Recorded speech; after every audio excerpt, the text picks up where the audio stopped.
బిడ్డలారా, ఈనాడు మనము ధ్యానిస్తున్న సందేశానికి నేను ఏమని టైటిల్ పెట్టుకున్నానంటే ఆత్మీయ పిల్లలు అనండి. జనరల్గా ఆ భాష మనం వాడతాం కదా, యాక్చువల్గా అయితే అది ఒరిజినల్ వర్డ్ ఏంటంటే ఆధ్యాత్మిక పిల్లలు. ఆత్మీయం ఆధ్యాత్మిక రెండు ఒకటి కాదు. ఆత్మీయం అనే మాట వాడతాం మనం. మా ఆత్మీయ తండ్రి, ఆత్మీయ తల్లి, ఆత్మీయ పిల్లలు ఈ భాష వాడతాం. కానీ ఆత్మీయులు అంటే సన్నిహితులు, దగ్గర వారు అని, కొంచెం ప్రియమైన వారు, ఇష్టమైన వారు అని. ఆధ్యాత్మిక జీవితంతో సంబంధమే అక్కర్లా. కొంచెం వెల్ విషర్స్, కొంచెం క్లోజ్ సర్కిల్ ఉండే వాళ్ళందరినీ ఆత్మీయులు అంటాం. వాడు పచ్చి తాగుబోతాడైనా, భ్రష్టుడైనా, వ్యభిచారైనా మనతో మంచిగా ఉంటాడు కనుక వాడు ఆత్మీయుడు. అది తెలుగు భాషలో వాడే ప్రయోగం. దాన్ని మనం ఎలా తీసుకుంటే ఆత్మ సంబంధమైన వారిని మనం ఆత్మీయులు అనడం మనకు అలవాటుగా మారింది. అది పెద్ద తప్పేం కాదు, కానీ సూపర్ కరెక్ట్ కూడా కాదు. భాషాపరంగా చెప్పాలంటే ఆధ్యాత్మిక, ఆత్మీయులు వేరు, ఆత్మ సంబంధులు వేరు. భాషాపరంగా కాస్త క్లారిఫికేషన్ తప్ప ఇందులో మునిగిపోయింది ఏమీ లేదు. ఆ ప్రయోగం చేసినంత మాత్రం వచ్చిన నష్టం కూడా ఏమీ ఉండదు. విషయానికి వస్తే, మేం ఫలాని వారు ఆత్మీయ పిల్లలమండి, ఫలాని వారు మాకు ఆత్మీయ తల్లిదండ్రులండి అంటుంటాం కదా. అది కేవలం ఫీలింగేనా? దానికి లేఖనబద్ధత ఏమైనా ఉన్నదా? ఒకరు ఎలాగూ ఆత్మీయ పిల్లలు అవుతారు అనే ఒక చర్చ చాలా ఆరోగ్యవంతమైన, అత్యవసరమైన చర్చగా నేను నమ్ముతా ఉన్నాను. మీ మౌనము వీడుదురుగాక, ధైర్యం తెచ్చుకునుడి, మీ తలలు పైకెత్తుడి, మీ విడుదల సమీపించి ఉన్నది. మీరంతా అలా తలవాల్చి తండ్రి చేతికి తన ప్రాణమును అప్పగించుకొని 6వ మాటగా ఇప్పుడు దాకా 7వ మాటకి వెళ్ళిపోతున్నారు. ఇంకా మొదటి మాట హల్లెలూయా. బిడ్డలారా, మనము దేనిని బట్టి ఆత్మీయ పిల్లలం అవుతాం? ఆధ్యాత్మికముగా ఆత్మ సంబంధమైన పిల్లలం అవుతాం. ఈ యొక్క అవగాహన మనకు రావడానికి ఆత్మీయ సంతతి అని, ఆత్మీయ పిల్లలు అని నేను ఈ సందేశానికి శీర్షిక పెట్టాను. The title of today's message is ఆత్మీయ పిల్లలు లేదా ఆత్మీయ సంతతి. ఎట్లా అవుతాం? మొదట దేవుడి దగ్గర నుంచి స్టార్ట్ చేయటం క్రమం గనక ఈ మాట అట్లా పెట్టుకొని యోహాను సువార్త 1:12 చదివి పెట్టమని కోరుతున్నాను. ఈ మాటను అలా ఉంచుకొని మళ్ళీ వద్దాం ఇక్కడికి. తన్నెందరు అంగీకరించితిరో వారికందరికి, అనగా వారందరికి, తన నామమునందు విశ్వాసముంచిన వారికి, అనగా తన నామమందు విశ్వాసముంచు వారందరికి దేవుని పిల్లలకుటకు ఆయన అధికారం, ఆయన అవకాశం కాదురా, ఆయన అధికారం అనుగ్రహించాడంట. The authority has been given to us to be called as the children of Almighty in this world. Hey, ఎవడరా నువ్వు అని ఒకవేళ ఆడెవడో తలసీతికి పోయినోడు, ఆడెవడో తోకలో మాత్రం ఊపిరున్నవాడు, ఆడెవడో పళ్ళూడిపోయినటువంటి ఒకనాటి గర్జించిన సింహం, ఇప్పుడు అంత మ్యాటర్ లేదన్నది విశ్వాసంతో పలికాను. దానికి మీరు రెఫరెన్స్లు ఎత్తుకొని బాధేసుకోకర్లేదు నన్ను. కొంతమందికి వివాదం అంటే ఎంత ఇష్టమో, విమర్శ అంటే అంత ప్రాణం. వాడికి అన్నం లేకపోయినా పర్లా. గర్జించు సింహం వలే అని బైబిల్లో ఉంటే ఒకనాడు అంటాడేంటి, వాక్యం తెలియదు అడిగే. నీకు అక్షరాల మట్టుకే తెలుసు, నాకు కొంచెం విశ్వాసం కూడా ఉంది.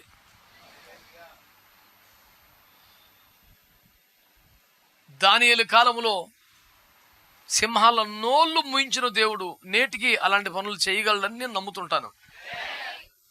వీడికేమో కుదరదు అలాగా. సింహాల నోళ్ళు దేవుడు ముయ్యలేడు గనుక సింహాల బొన్లోకి వెళ్లకుండా చూడాలని ట్రై చేస్తుంటాడు. ఒకవేళ వెళితే కూడా కాపు, వెళితే ఇంకెలా కుదురుతాడండి, తినేతాయండి.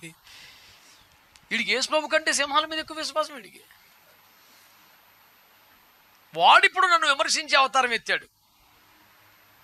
సాతాను వాడిని వాడుకుంటున్నాడు. ప్రభువుని రక్షించుకోవాలని నేను కోరుకుంటున్నాను. మీరందరూ ఏకీపించలేదు. పాపం వాళ్ళు కూడా రక్షించబడాలండి బాబు. అదేం మనసు అండి మీకు? తప్పండి. ఆడు కూడా రక్షించబడాలి. వాడు ఎప్పుడు అవతల నుండి మనం విందు భోజనం చేస్తుంటే దూరంగా చూడటమేనా? వాడు కూడా మనతో కలిసి తినే పాకానికి రావద్దా? దేవునికి స్తోత్రం కలుగునుగాక. హల్లెలూయా. శత్రువులు ఎదుట మనకు విందు భోజనం చెప్పండిరా. దాని తర్వాత అనుభవం ఏంటి? శత్రువులు మీకు మిత్రులుగా మారిపోతారు. ఆ వచనం కూడా ఇక్కడికే. అది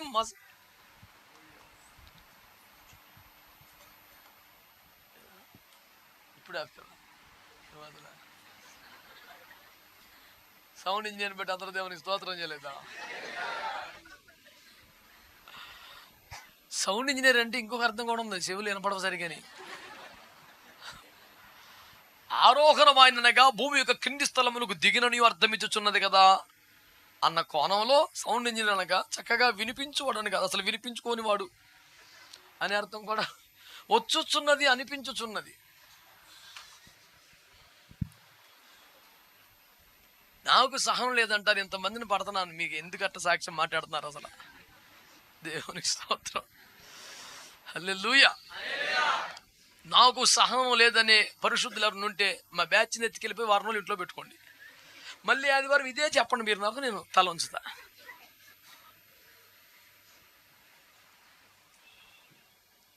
సంపూర్ణంగా 7 ఉన్నారు భక్తులు, యోధాను యోధులు.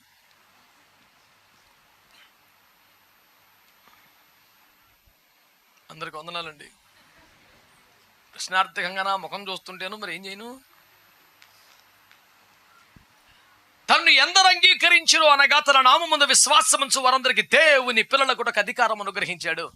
నువ్వు దేవుని బిడ్డ అయిపోవడానికి నీకు అథారిటీ ఉంది, నీ చేతిలో లైసెన్స్ ఉంది, కాగితం ఉంది, చూడ అని మాట్లాడే కెపాసిటీ నీకుంది.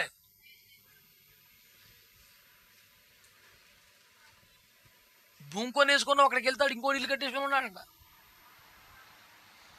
నీకైతే నువ్వు చూపిస్తుంది, ఆడికైతే వాడు చూపిస్తున్నాడు. ఇద్దరు కలిసి కోర్టుకి వెళ్తే 2 కాగితాలు తీసుకొని తదుపరి ఉత్తర్వులు వచ్చే వరకు యథాతథ స్థితి అంటే నోరు మూసుకొని ఇంట్లో పంపించేశాను.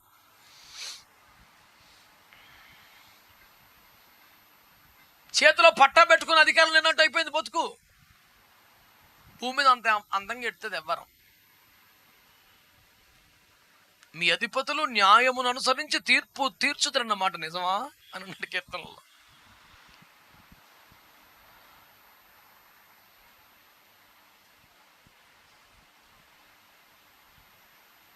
ఈ రోజున నేను ఒకటి అడుగుతున్నాను, దేవుని పిల్లలో ఈ అధికారం ఎప్పుడు ఉంటుందో తెలుసా అండి? తనను అంగీకరిస్తే చాలదు, తన నామముందు విశ్వాసం ఉంచితే. యేసుక్రీస్తు నామముందు విశ్వాసం ఉంచవలసిన పరిస్థితులు, పోరాటాలు, కష్టాలు నీకు వచ్చినప్పుడు, ఇప్పుడు సంవత్సరం అంతా బుద్ధిమంతుడు అనిపించుకొని పరీక్షల్లో ఫెయిల్ అయిపోతే ఉపకారం ఏముంది? నువ్వు మంచి మార్కులతో పాస్ అయిన తర్వాత నీ కాంటాక్ట్ సర్టిఫికేట్ అవసరం అవుతుంది. 6 తప్పేసి మా ప్రిన్సిపల్ అడగండి, మా క్లాస్ టీచర్ని అడగండి, I'm so good in the class you know అంటే, then please continue in the same class because you have very good testimony. క్లాసులు ఎవరన్నా అడగండి, నాకు మంచి సాక్ష్యం చెప్తారంటే అంత మంచి సాక్ష్యం నువ్వు ఆ క్లాస్ నుంచి వెళ్ళిపోకూడదు, అక్కడే ఉండు, మళ్ళీ సంవత్సరం కూడా అందులోనే చదువుకో, నువ్వు పాస్ అవ్వవు కదా. ఇవన్నీ తర్వాత సార్ మొదట జయించాలి కదా. ఒక సమస్య వస్తే, పోరాటం వస్తే, విశ్వాస పరీక్ష వస్తే, అగ్ని వంటి పరీక్షలో మీకు ఎదురైతే నిలబడాలి, గెలవాలి. ఆ తర్వాత మాట్లాడాలి, నేను మంచివాడిని, నేను అదే ఇదేని. నువ్వు ఓడిపోయిన తర్వాత మాట్లాడటానికి నీకు వయసు ఏముంటుంది ఇంకా? దేవుని పిల్లలు ఎవరు అంటే తనను అంగీకరించిన వారే కాదు, నెక్స్ట్ లెవెల్ ఉంది. తన నామమందు ఎప్పుడో సముద్రం అడ్డు వచ్చినప్పుడు అంటలేదుగా, గొలియాతు ఎదురొచ్చినప్పుడు అది సౌండ్ తగ్గిపోతుంది ఎందుకో మరి. దావీదు గారు ఏమన్నారండి చచ్చిపోయేవాడితో? అంత ఉన్నాడు పర్వతం అంతా. ఏమన్నాడు? నువ్వు కత్తితోనూ ఈటితోనూ నా మీదకి వస్తున్నావు, కానీ నేను నీవు తిరస్కరించిన జీవము గల దేవుడిని యెహోవా నామమున నీ మీదకి వస్తాను. ఆమేన్, హల్లెలూయా. నువ్వు ఆయుధాలతో వస్తున్నావు, నేను యేసు నామములో వస్తున్నాను అన్నాడు.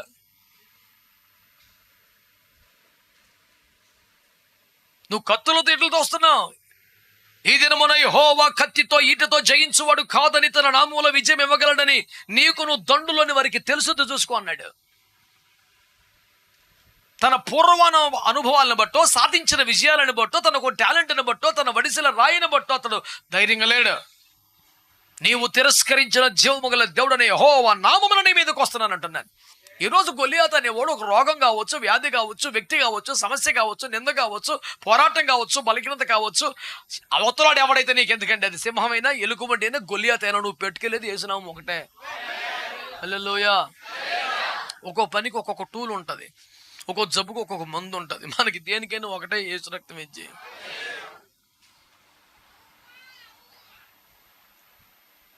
అవునా కదా?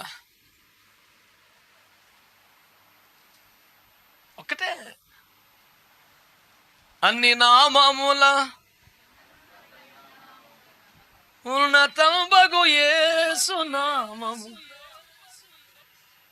మా చిన్నప్పుడు పాట అండి. పైనున్న ఆకాశమందునా, క్రిందున్న భూలోకమందునా, లేదు ఏ నామమున రక్షణ, లేదు పాప పైనున్న ఆకాశం. చిన్న శతకాలలో పొరపాట్లను కవర్ చేద్దామని తిప్పేస్తున్నాడు. దేవునికి స్తోత్రం. తన అతిక్రమములకు పరిహారం నందువాడు ధన్యుడు. దేవునికి స్తోత్రం కలుగునగాక. ప్రియులారా, దేవుని వాక్యాన్ని ఆలోచన చేస్తే మేము దేవుని అంగీకరించాం కాబట్టి దేవుని పిల్లలం అంటే సరిపోవట్లేదు. దాని నెక్స్ట్ లెవెల్ అంటే తన నామముందు నీకు విశ్వాసం ఉండాలి. అంటే బొద్దులు చేసినాము, వేసినాము అనుకోవటం కాదు. నీకు సమస్య వస్తే, గొలియాతు ఎదురొస్తే, సింహం ఎదురొస్తే, ఎలుగుబంటి ఎదురొస్తే, నాకు ఆయుధాలు అక్కర్లేదు, యేసునామం ముందే నన్ను దేవుడు జయిస్తాడు, విజయం ఇస్తాడు, తప్పిస్తాడు, కాపాడుతున్న విశ్వాసంతో వెనకడుగు వేయకుండా, పారిపోకుండా, సమస్య వైపే, పోరాటం వైపే ముందుకు వెళ్ళగలిగితే నువ్వు దేవుని బిడ్డవే. ఇందులో తిరుగులేదు. ఇంకా మనము దైవికమైన పిల్లలముగా, దేవుని పిల్లలముగా, ఆత్మీయ సంతతిగా ఎలా ఉండగలమంటే యేసుక్రీస్తు నామమందు విశ్వాసముంచుట ద్వారా. యేసుప్రభు దేవుడు అండి, గొప్ప రక్షకుడు, నాకు చనిపోయాడండి, తిరిగి లేచాడండి, చాలా అద్భుతాలు చేశాడండి, కానీ ఇప్పుడు నా టెన్షన్స్ నాకు ఉంటాయిలేండి, మరి ఆయన మటుకు ఏం చేస్తాడండి? ఆడు దేవుని బిడ్డ కాదు.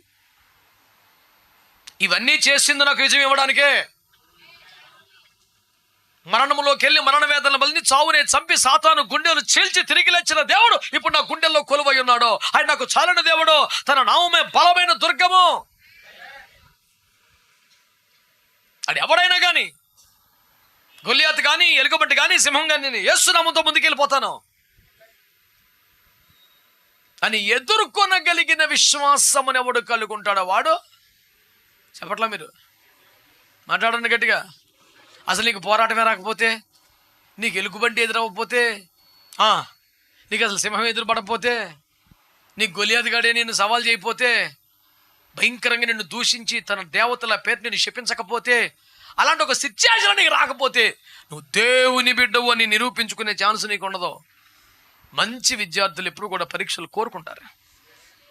ఎగ్జామ్ పెడితే బాగుండు, టెస్ట్ పెడితే బాగుండు, క్లాస్ ఫస్ట్ సాధించి చూపించాలని కష్టం ఉంటుంది. ఈ అంత దొంగెత్తులు ఇవ్వరం అనుకోండి, పరీక్షలు వాయిదా పడిపోవాలని ప్రార్థన చేస్తారు. పరీక్ష వాయిదా అన్న వార్త వస్తే ఎగిరి గంతేసి స్వీట్లు కొని అందరికి పంచేస్తారు. అన్న దేవుని కృప ఎగ్జామ్స్ వాయిదా పడాను, చాలా చాలా టెన్షన్ పడిపోయారన్న బాబు. పరీక్ష తప్పిపోతే పరీక్ష వాయిదా పడితే ఆనందపడటం దొంగ విద్యార్థి లక్షణం కదా. పరీక్ష ఎప్పుడు పెట్టినా రెడీ అంటే ఆడు సరైనోడు కదా. మీరేం ఆడతలేదు. మీరు తన నామముందు విశ్వాసం ఉంచిన వారే దేవుని పిల్లలు. స్తోత్రం చెప్పండి గట్టిగా. చెప్పారా గట్టిగా? ఎవరు దేవుని పిల్లలు? తన నామమందు. ఎప్పుడు అన్ని మంచిగా ఉన్నప్పుడా? పరిస్థితులు మారితే, తేడా వస్తే, నీ గొర్రెలు నువ్వు కాసుకుంటే, నీ పాట నువ్వు పడుకుంటే, నీ సితాలు నువ్వు మంచుకుంటే, నీ చెట్టు కింద నువ్వు బతుకుతున్న సింహం వచ్చేసిందండి. నువ్వు దాని జోలికి వెళ్ళా, దాన్ని పిలవలా. నువ్వు భక్తి చేస్తున్నావు, తండ్రి అప్పగించిన పని నమ్మకంగా చేస్తున్నావు, దేవుని భయం కలిగి బతుకుతున్నావు, నీ పైన ఎవరు నిఘా పెట్టకపోయినా యథార్థంగా బతుకుతున్నావు. ఇంత నమ్మకంగా నీ పనిలో నువ్వు ఉంటా ఉంటే సింహం నీ దగ్గరికి వచ్చేసింది, ఎలుగుబంటి నీ మీదకి వచ్చేసింది, నీ పనికి నష్టం చేస్తూ ఉంది, నీ ప్రాణానికి ప్రమాదం చేస్తుంది, నువ్వు ప్రాణప్రదంగా చూసుకున్న గొర్రెలను ఎత్తుకెళ్ళిపోతుంది. ఇంత సంఘర్షణ వస్తే కూడా నువ్వు వెరవకుండా, భయపడకుండా, నాకు ఈ పని వద్దనుకోకుండా ధైర్యంగా ఎదరికెళ్ళి, నా దగ్గర ఆయుధాలు లేకపోవచ్చు కానీ యేసు నామం ఉంది అని ధైర్యంగా నిలబడుతున్నావు చూడు. నీకు వచ్చిన స్ట్రగుల్స్ అన్నీ నీ శక్తికి మించినవి వచ్చినాయి, నీ వయస్సుకు మించినవి వచ్చినాయి. అయినా దేవునిపై విశ్వాసం అడుగు ఎదరకేసావు చూడు. ఆ ఒక్కటి నిన్ను దేవుని బిడ్డను నిరూపిస్తుంది భూమి మీద. దేవునికి స్తోత్రం చెప్పండి. ఎవరు ఆత్మీయ సంతతి, ఎవరు ఆత్మీయ బిడ్డలు, ఎవరు దేవుని బిడ్డలు అంటే, దేవుని బిడ్డలారా, దేవుని నామమును విశ్వాసం ఉంచిన వారు తను అంగీకరణ యేసు ప్రభు దేవుడు అని అనుకో. నువ్వు అంగీకరిస్తే సరిపోదు, పరీక్షలలో, పోరాటాలలో తన నామముందు నీవు అంటలా. మీరు ఆ మాట చెప్పాలని అవుతా మర్చిపోయి కాదు, నా ఇంకా ఎంతగా చూడకండి. తన నామముందు అప్పుడు మీరు ఏమవుతారు? చిన్న అవకాశం వస్తుందా? అధికారం, దేవుని పిల్లల కట్టే అధికారం అనుగ్రహించబడి. సంతోషంగా స్తోత్రం చెప్పండి. నా కష్టాల్లో, నా శ్రమల్లో, నా పోరాటాల్లో దేవుడు నాతో ఉంటాడు. తన నామను బట్టి నాకు విజయం ఇస్తాడు. అచంచల విశ్వాసం ఉండి పేకల మీదకి వచ్చిన పరిస్థితులు కూడా వెనక్కి వెళ్ళిపోకుండా ఎదరికెళ్ళే దమ్ము, ధైర్యం, విశ్వాసం నీకు వచ్చిందా? భూమి మీద నీకు ఎవడు సర్టిఫికేట్ ఇవ్వకలేవు, నువ్వు దేవుని బిడ్డవే. ఎవడు సర్టిఫికేట్ నీకు అవసరం లేదు. ఇంకా దేవుని పిల్లలకు అధికారం అనుగ్రహించబడింది అంతే. ఇంకా దేవునికి స్తోత్రం చెప్పండి. ఇప్పుడు మళ్ళీ మన శారమ్మ దగ్గరికి వద్దాం. ఎక్కడున్నారు ఎవరు? పేతురు మొదటి పత్రిక 3:6. ఇంకా డోర్ నెంబర్ తెలియదు అన్నాడు చూస్తారా? ఇంకా పేతురు మొదటి పత్రిక 3:6 చదువు బిడ్డయ్యా. ఆ ప్రకారము శారా అబ్రహామును యజమానుడని పిలుచుచు అతనికి లోబడి ఉండెను. మీరును యోగ్యముగా నడుచుకొని. నెంబర్ 1, మీరు యోగ్యులుగా నడుచుకుంటే. నెత్తి మీద అంకేసి ఫుట్నోట్లో చెప్పాడు. 2వ పాయింట్గా దాన్ని చెప్పుకుందాం. మేలు మనది మైక్లో చెప్పు. మేలు చేయొచ్చు. 1 యోగ్యముగా నడుచుకోవటం, 2 మేలు చేయడం, 3 ఏ భయము బెదురు లేకుండా ఉంటే మీరు కూడా ఆత్మీయ తల్లికి నిజమైన వారసులు, సంతతి అయిపోతారన్నాడు. దేవునికి స్తోత్రం చెప్పండి. మొదటి మాట, యోగ్యముగా నడుచుకుంటేనే ఆత్మీయ పిల్లలు అనండి. మీరును